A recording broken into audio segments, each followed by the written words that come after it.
Hello there and welcome back everybody to Game 2 of the finals of the North American Qualifier number 5. Before we get into the action, we just have a few quick messages from our sponsors. A huge shout out to Alienware for donating the supplying the 6 Alienware Alphas for this event and tournament. First place, you're going to be picking up 3 Alienware Alphas as well as second place. So keep an eye out for those. Huge shout out to Ronimo for making the game. We are powered by Gosu Gamers and production is done by ES Champ. That being said, Nada. What's in store for Game 2?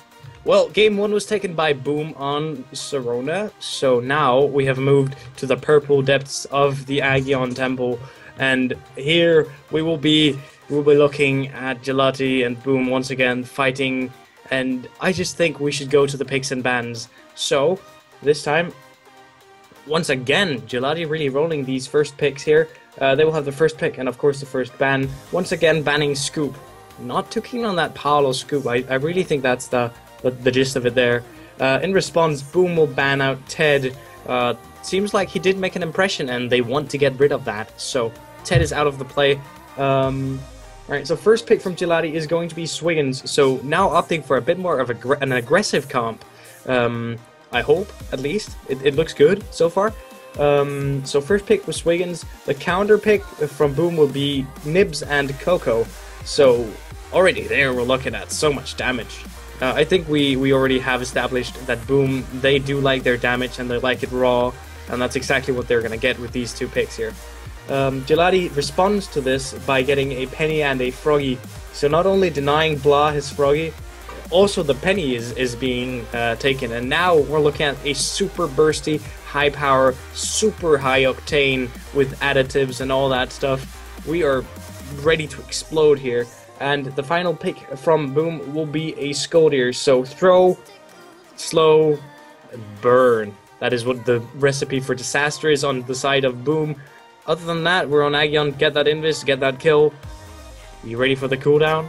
I'm ready for the cooldown. Hit us with the 5-second cooldown on the ball, Nada. Alright, in 5, 4, 3, 2, 1, go.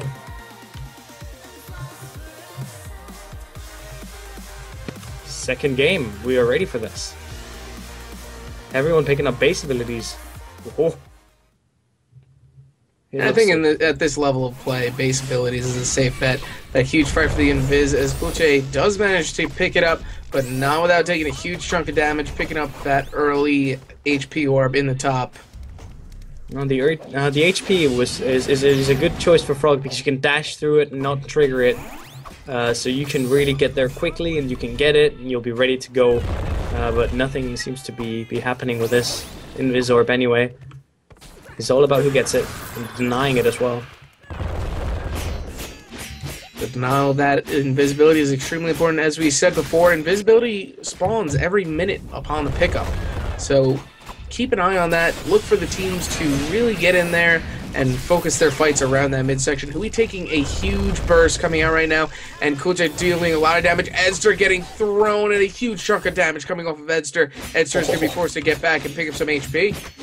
Penny is a frail character early game, and with a throw like that, it is dangerous stuff. I mean, throw into Blaze will not leave you unharmed. That is dangerous. As you said, it is very dangerous. Combine that with Nibs. And Huey's looking for the throw. He is going to land the throw on him, but not before Edster's going to hit a huge pulse coming out. As Blah lands a lot of that fire, those ticks coming out. Kulche is dealing a lot of damage, but he's also going to be taking a lot of damage as Kulche is the first kill of the game, nearly 2 minutes in of Game 2. That's what I was talking about. High octane with additives. As we see Blah trying to secure that bottom lane. Small engagements going on here and there. Small skirmishes, but I think Gelati has realized that, as you said before, in this level of gameplay, they cannot solo lane switch. They have to stay together. They have to get that synchronized burst in. And they have to focus out different characters depending on the situations. There's no real target here. The target is the team.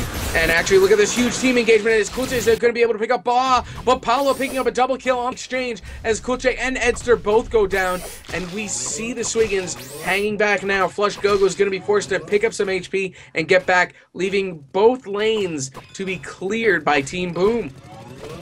Oh yes. Now the focus on the one lane push is going to do half the turret damage. Wow. That is quite the damage hit.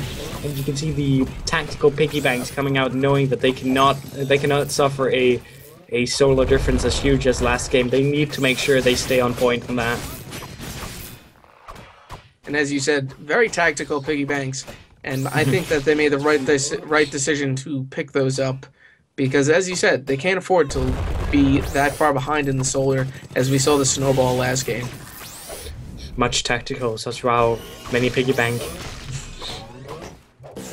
But wait, there's more.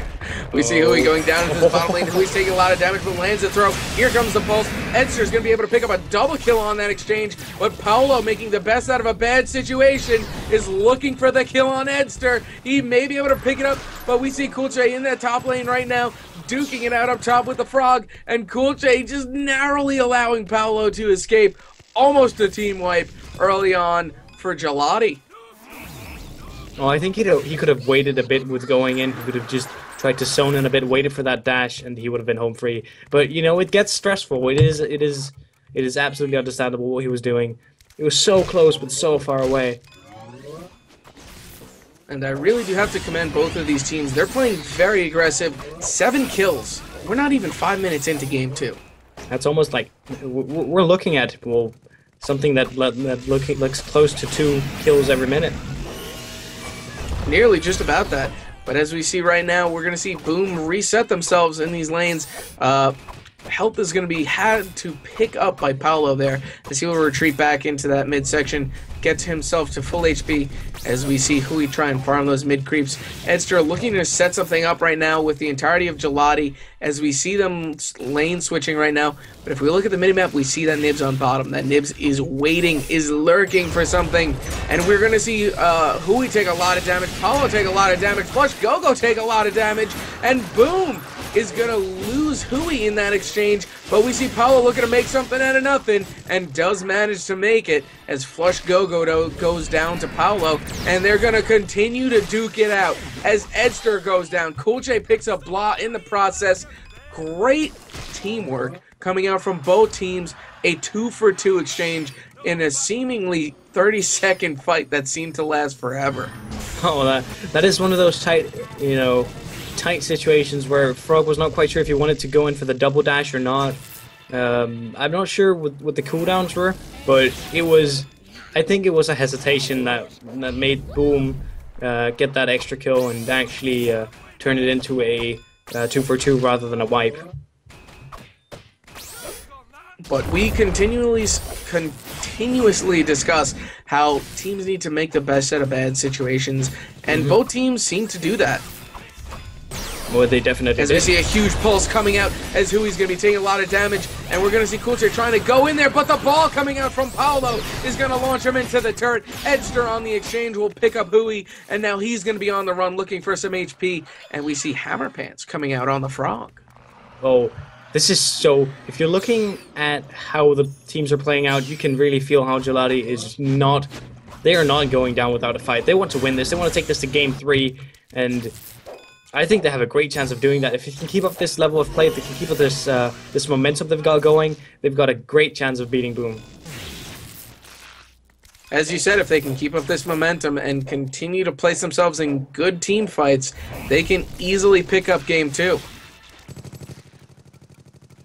It's all about keeping the pacing, because whichever team gets the upper hand will snowball, and it is going to be, for once, whenever you like to use that word with E called exponential, that will actually be an exponential snowball for once. And it looks like Hui's just going to go for this top turret as he is going to be able to take it down. And that is going to be the first turret down in game 2 in favor of Boom. Kaboom. Yes. Look at all the damage we're coming out on. Penny maxing out those bug jars, and Nibs getting range and DOT. He's DOT on Paolo as well, and Skoldier taking the role as the CC machine, throwing out every goddamn CC you can figure out to do. It is just 1, 2, 3, 4. I am CC. I didn't do the rhyming things, but the point is he's going to do so much help for his team, and they're gonna be able to apply the damage so fast. Looking for something with the Invis, I think. And a Skoldier with Invis, that is a scary thing. As he goes for it, gets a small snare up, but a huge burst coming out right now from Gelati on the counterattack as they bring all members of Team Boom down to a little bit more than half health. Oh, Frog definitely is not looking good, but he's going back anyway. And we actually see Edster picking up a kill on Blah as Blah gets a little bit overzealous, getting in there and getting picked up by Edster on that exchange. I do believe Edster, that was a very nice timing by Edster, using the pounce there, being able to nullify the teleport of Nibs. Oh yeah, it was, we're talking half a second, maybe a Nibs would have gone out. This is the time scale. Edster actually going in right now on Paolo, but we see Hui on the exchange trying to make something out of nothing. The ball coming out, hitting Coolche on the bottom, and Paolo is going to pick up the DOT kill on Coolche. Oh. As I said, we're talking half a second as the time frame people have to react on here. And we see Hui going back and Blah remaining into this midsection as he is going to try and set something up. Without the Frog for Gelati, I don't think they're going to have as much burst as they're going to need to take someone out. That Frog is basically going to be there for the secure. And for him to not be there right now is going to be quite bad for Gelati if Team Boom goes in for the push. But we see him back on map right now, and Team Boom didn't really make anything of that kill besides forcing Gelati back. Well, Gelati needs to get that pulse in and then go all in. Pulse is the ticket here. If you get that in, if you land the entire team, Frog should dash, Swigan should go in, and they should not worry about the consequences because everything in the 70-mile radius will be dead if they do that right. A 70-mile radius? More or less. We'll give you that one.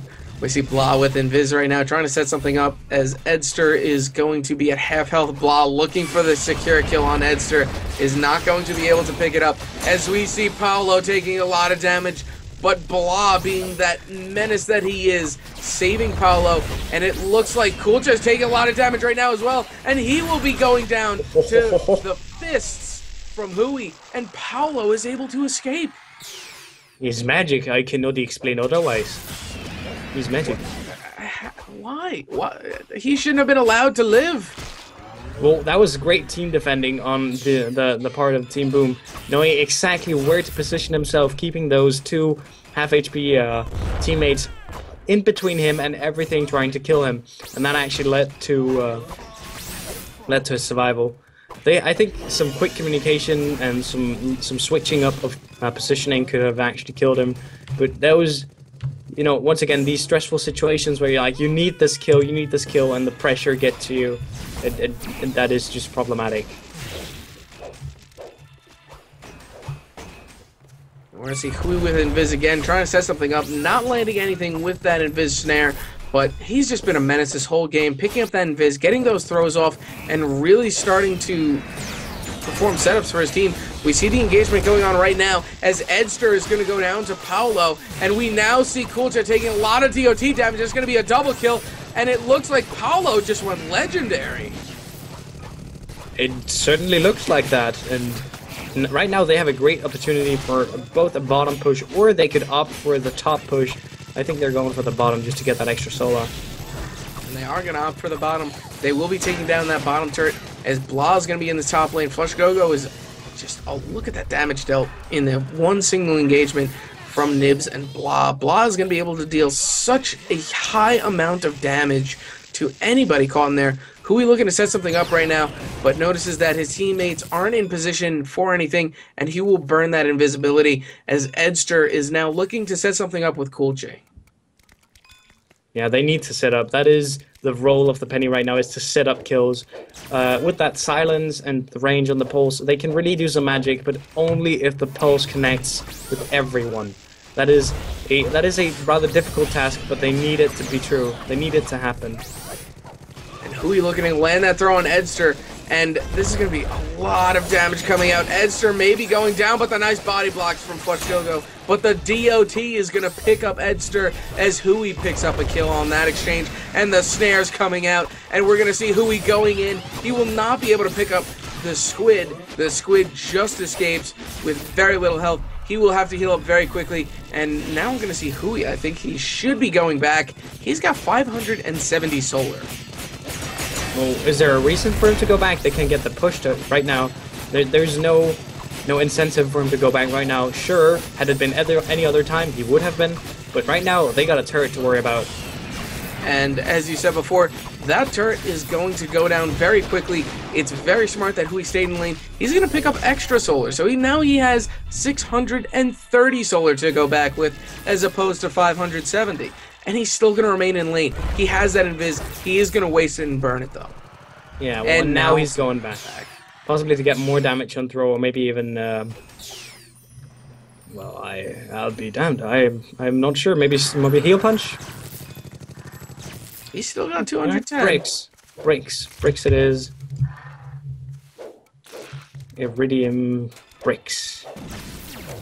Getting that extra damage on the DOT.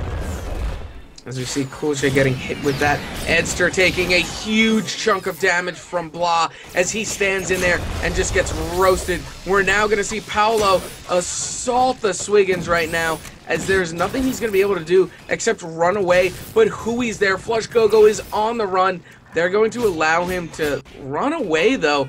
And it looks like Hui is calling for help, but they're doing damage on the core as they're going straight for the core. They do not want to extend this any longer than it needs to be. Start poking it out and force Gelati to retreat back to get the defense going, as Flush Gogo and Hui are going to be battling it out. Paolo trying to get in there, and we see Nibs coming in right now. Blah dealing some damage, Hui taking a huge silence pulse, and silence has been picked up as Blah goes down to Kulche right now. A nice counter initiation coming out, as we're going to see Flush Gogo try and pick something up right now, but he's in a 2v1 situation. Kulche in close by. He's going to be forcing himself into that fight as Hui now just destroys the anchor, and both teams look like they're going to reset.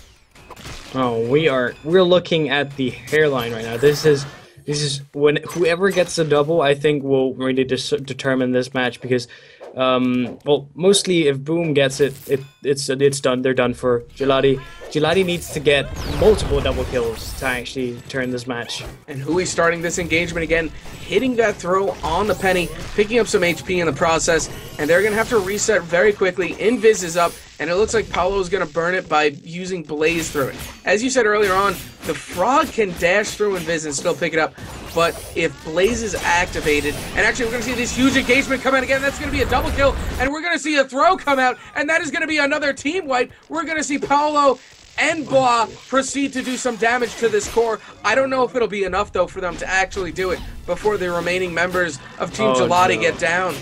No, this is a game for Boom. You look at the speed this is going down with. That is going down very quickly. I don't know if anybody will be able to get down in time as we see this core deplete, and it looks like Team Boom is going to secure themselves Game 2.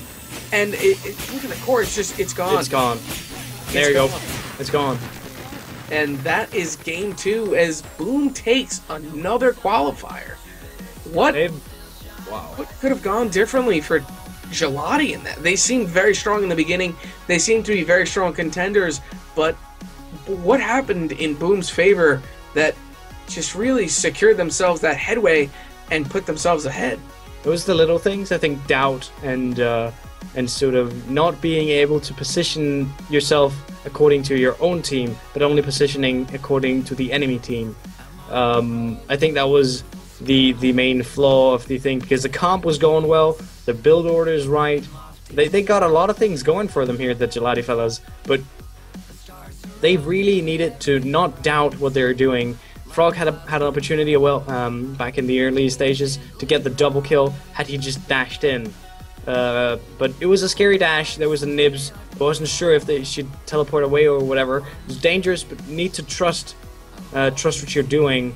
in these situations, and making sure that I noticed that Edster, while Coco was low, Paolo was doing that amazing defending, getting back. Coco was very, very close to getting picked up by Penny. Had Penny gone back up, taken the bouncer, and gone behind him, I'm pretty sure we could have actually seen a pickup there while Coco was trying to focus away from Frog. So having the positioning to your team is super important, as well as positioning yourself to the enemy. I agree wholeheartedly, and unfortunately for Gelati, they did lose in the finals, but if we take a quick look at the standings after North American Qualifier number 5, we can see the differences right now. We see Gelati has actually moved up and have taken a lead above the three-headed monkeys, as well as Ion. Ion is going to move up as well and move Akio down 1 place, and Boom picks up another 30 points, Gelati picking up 15, and we see Ninjas with Attitude and Ion both picking up 8, Notorious Knots picking up 4, and the three-headed monkeys picking up a single point, leaving the standings as the top 10 teams right now being Boom, Spade's team, Ninjas with Attitude, 99 cents, Ion, Akio, Gelati, the three-headed monkeys, Barbecue, and Notorious Knots. But these are only the top 10. I do want to remind you guys that the top 16 teams go to the grand finals to compete. That being said, this concludes North American Qualifier number 5. My name is Oz, and I need to go back to fighting crime, apparently. Yes, and whatever I do that is not running a Worm Syndicate, I will be going back there. Nada, it's been a pleasure running the War Room with you here today. Yes, that is what I'm calling it now. Take care, everybody. We'll see you next weekend.